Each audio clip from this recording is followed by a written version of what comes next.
يا مناتي، انا مش فاكره امتى اخر مره طلبت فيها حاجه لنفسي. الحياه واخداني ومسؤوليات البيت والاولاد مخليني حرفيا بلف حوالين نفسي. بس عروضكم شجعتني ان انا اطلب النهارده اوردر ليا، ويمكن ديت اول مره من فتره طويله قوي. دي مش رساله ام زل لوحدها اللي هي طلبت معانا الاوردر النهارده، دي رساله كل ام. عشان كده رساله لكل ام: افتكري نفسك، افتكري تدلعي نفسك، عشان لو ما عملتيش كده محدش هيعمل لك كده. الحياه بقت سريعه جدا ومحدش للاسف بقى ياخد باله من حد.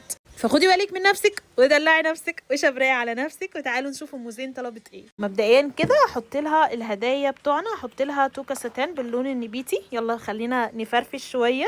وكمان اكيد حلويات المتجر واكيد كارت المتجر. بصي يا ام زين، الرساله ديت ليكي، وطبعا هنا كل حساباتنا على موقع التواصل الاجتماعي عشان لو حد فيكم حابب يتواصل معانا. اول حاجه ام زين خدت المخمريات الجديده اللي لسه نازله بمناسبه البلاك فرايداي. اخدت بقى العرض الكامل، العرض الكامل اللي هو لو اشتريتوا المخمريه بتاعت يارا. اصلا المخمريه يا جماعه سعرها 35 جنيه بس، ومعاها كاندي، ومعاها خمره، تمام، ومعاها ركزوا معايا، معاها اللي هي الفراوله. لو اشتريتوا الاربعه دول هتاخدوا الخمسه تشيز كيك هديه مجانيه. يبقى انتوا كده معاكم الكوليكشن كله. تخيلوا يا جماعه القطعه ب 35 جنيه. لا وايه، لو اشتريتوا 3 هتاخدوا الخمسه هديه مجانيه. واو بجد تحفه بمعنى الكلمه. ومن كمان عروض البلاك فرايداي البرفانات ديت كلها ما شاء الله يا جماعه زي ما انتم شايفين نازله بسعر 100 جنيه بس، يا بلاش اقسم بالله.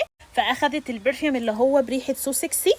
بصوا يا جماعه الكياته دي ب 100 جنيه، يعني ب 100 جنيه بس والله يا بلاش. وخدت كمان يارا اللي هي اللي لونها احمر. واخر حاجه يارا فانيلا. يا خلصتي يا خلصتي يا خلصتي على العسل. يعني انتوا اصلا ممكن تجيبوها بجد توزيعات، لان هي كمان ما شاء الله البرفانات بتجيلكم بالعلب بتاعتها.